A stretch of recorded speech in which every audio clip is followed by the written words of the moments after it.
The M-Vave FM-1 has 12 voice polyphony and is a FM synthesizer, costs around 65 euros, so it's quite affordable. But there are some things with the device that was a little tricky for me to figure out, so I want to talk about that here. First, let's talk about how to initialize a patch. So I'm here on patch number 5, piano.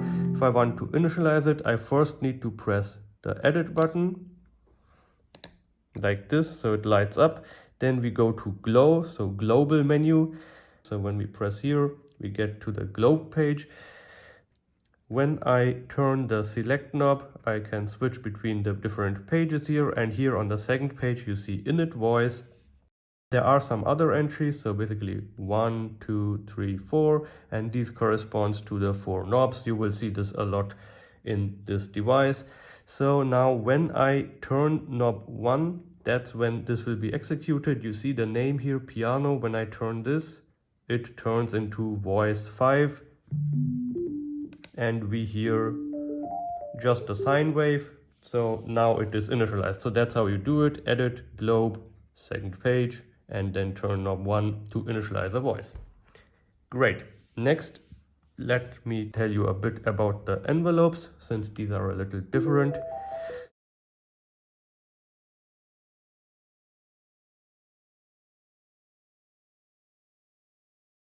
So right now we have the initialized patch, so only operator 1 is active and the others are all inactive.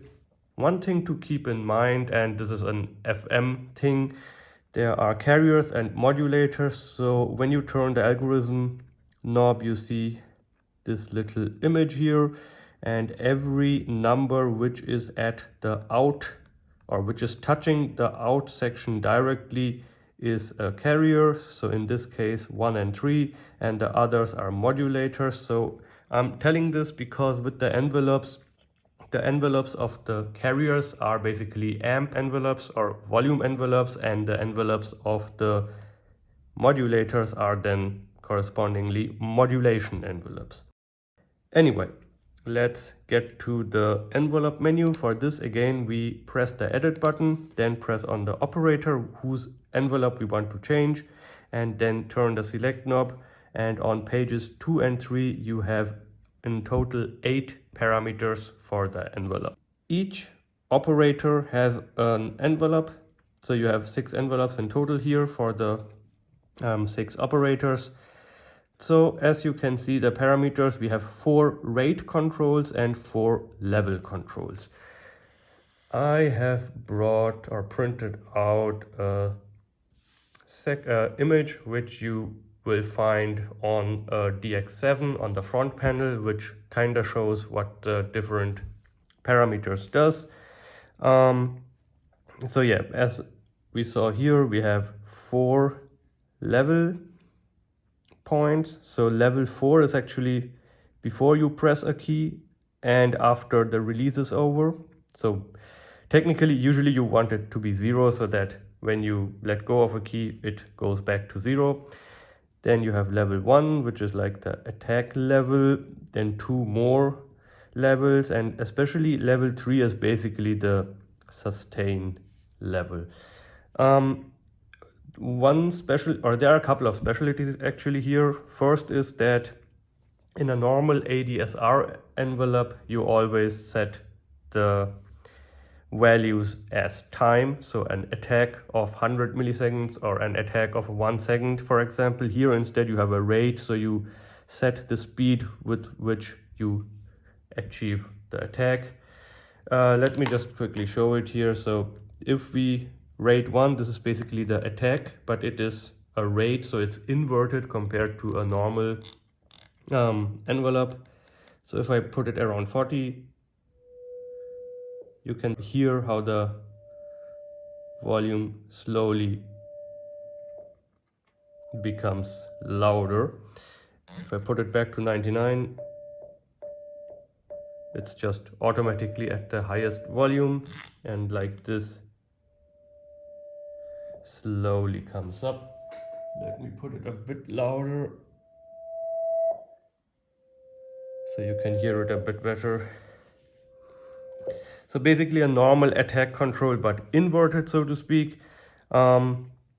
Actually, I also have this part here. So if you want a regular ADSR envelope, you can basically do this.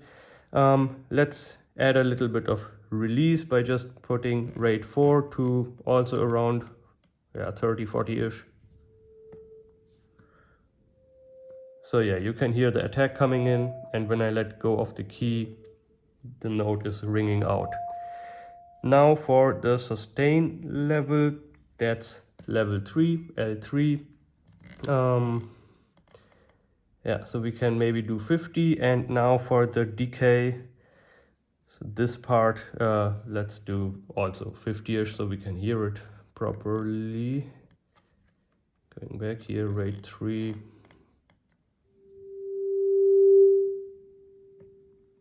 Let's increase this a bit maybe. Yeah, so you can hear the attack, decay, and then we have a bit of a release. So far so good. This is now pretty standard. The specialties are, there are a couple of specialties actually.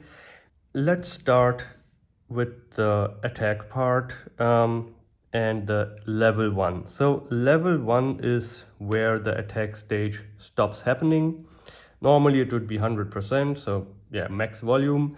Here we can actually decrease it. To show you the effect, let's first, so I'm here back with default values. Let's put the attack rate at 30, so you can hear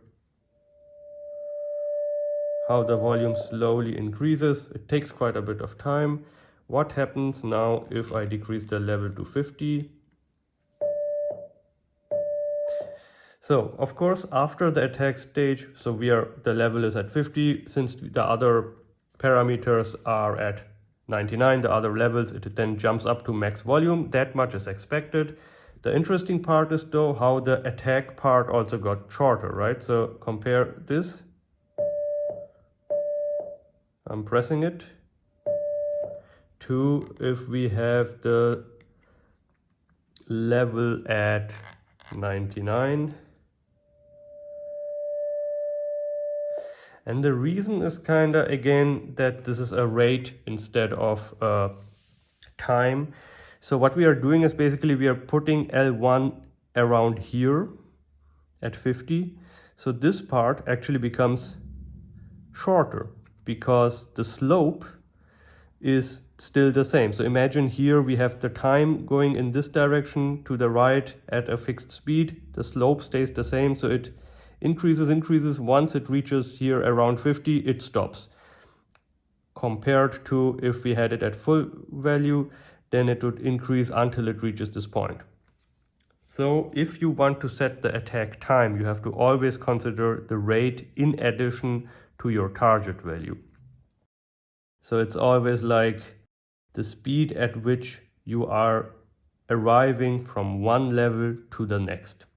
That also applies actually to all the other parts here of these envelope slopes. So this is something, to wrap your head around, that it's not about time, but it's really about the speed of change from one level to another. One special thing about the attack phase is that it only can increase. Sounds pretty normal, but this is not the case with all the other slopes, including the release, which is why I'm mentioning it.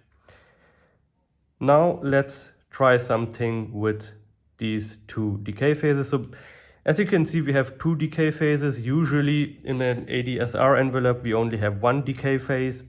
The latter one, or you can of course make either of those the decay phase, but only the second one will reach the sustain level basically. And so why was this even there? From what I heard, some brass instruments have a decay like this, where you have a sharper first decay and then a slower decay of the volume level. Let me put this away for a bit. So we can now try something like this. And this is something which would not be possible with an ADSR envelope. Maybe put this here just for reference. Where you have first an increase, then a decrease, and then again an increase. So for this, attack can stay at 30. For these two, I will also make it like 40-ish. One thing here to mention is also that the rates, usually you only start to hear it around when it's below 50-ish. So like from 50 to 99, it's like very fast rates, and then below 50, it becomes slow enough that you'd hear it. So these rates are also not really linear, but it's kind of exponential. So yeah, just something to keep in mind. Yeah, technically we don't need a release. Yeah, maybe we will just ignore the release for now. Attack can stay, so level 1 can stay at 99, level 2 maybe 50, and then level 3 maybe 70. How does that sound?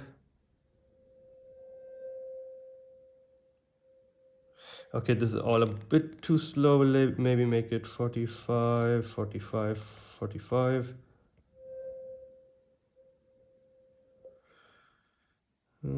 Maybe pronounce it a bit more. Make these a little faster.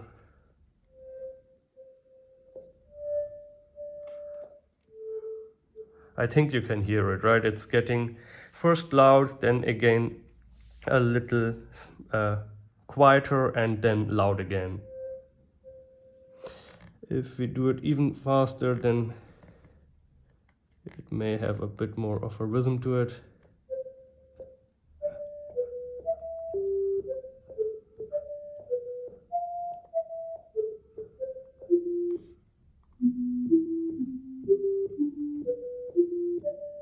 Yeah, I mean, I don't know how useful this is, but you can do it, and it's something you can't do with a normal envelope, so that's something to consider. So the point of this thing is that these two decay phases aren't really decay phases, they are rise decay. So they can rise, they can also decay depending on how you set the other levels, which just allows you to have a bit more flexibility. And as I said, these aren't strictly volume envelopes. If you put this on a modulator operator, it actually becomes a modulation envelope. So there you probably have a bit more interesting stuff to try. Next, I said that the release is actually also something which is possible to have a rising release rather than a regular decay release. For this, we can try something like this. So it's a bit more crazy. For this, first we need to bring the level 4 up. Let's put everything at default with the change that level 4 is at 99. What usually happens now is that since this is the resting volume, it will now sound all the time.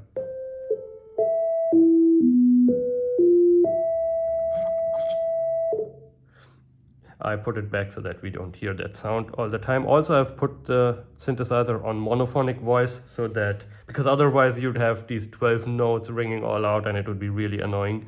But that's the effect of level 4. So it has the sound all the time on, even after the key off.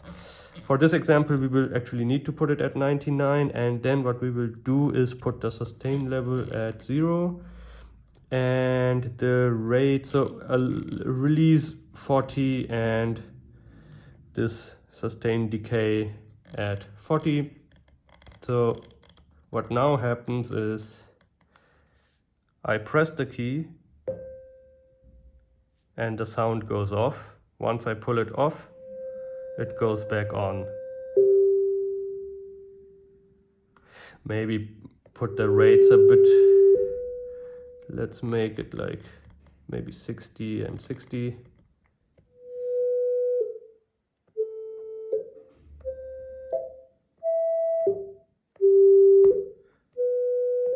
So it's kind of like an inverted keyboard, right? When I press the keys, the sound goes off. When I pull it off, it goes back to full volume. Again, not sure how useful this is, but this is just like stuff you can do which usually would not be possible, and you can actually have a rising release, as you can see. So as I said before, this slope, this slope, this slope, they all can be rising or falling depending on how you set the other levels. Just the attack one is an exception which always rises. Yeah, so that's about what I had to say about the envelopes. One last thing to show you. In addition to the operator envelopes, you also have a pitch envelope. Let me first put the operator here back at the default. Now let's go to the pitch envelope. Same control, so you have 4 rates and 4 levels. The default values of the levels are here 50, so going above and below will change the pitch accordingly. If we, let's do something simple like in the attack, the pitch goes up and down. So now you can hear like this is going up, this is going down.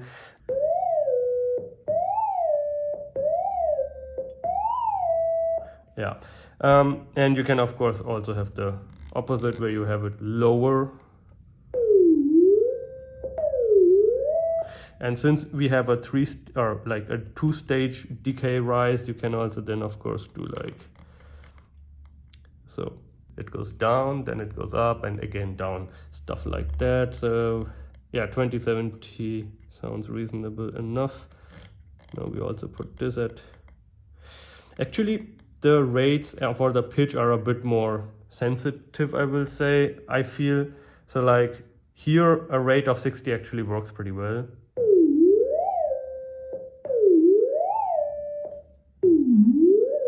Or at least you can hear the sound a lot clearer with different rates, even if they are above 50.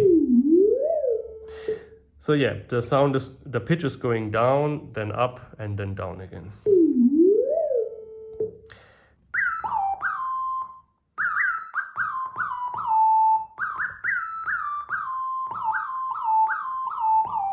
Anyway, so this pitch envelope, this is a global one, so it will affect the whole sound that's coming out of the synth. So it's not operator specific, but yeah, it works similar to what we saw here, just a little bit different. And one different thing, as you also heard in that one example, what works here is that here the attack can actually decrease, unlike the other operator envelopes as we saw. Right? So here the pitch is decreasing. We also had an example of this earlier. So the pitch envelope is actually a bit different than the operator envelopes in that the attack can actually decrease, but other than that, pretty similar. The rates act a little different, as I said, but yeah, other than that, kinda similar. In addition to all of this, this synth also has an additional envelope. It is active when this light lights up. So now it's off, now it's on. And here you actually have a pretty standard attack, decay, sustain, release thing. So one thing you can do is, for example, when on operator 1 you have the level set to 99, so it should ring all the time. But when I activate the release here, okay, we still have the pitch envelope, but it doesn't matter. So you can hear that the sound is actually fading out if I turn off the envelope. As we said before. So when the envelope is off, the sound is on all the time because I've set level 4 to 100 or 99.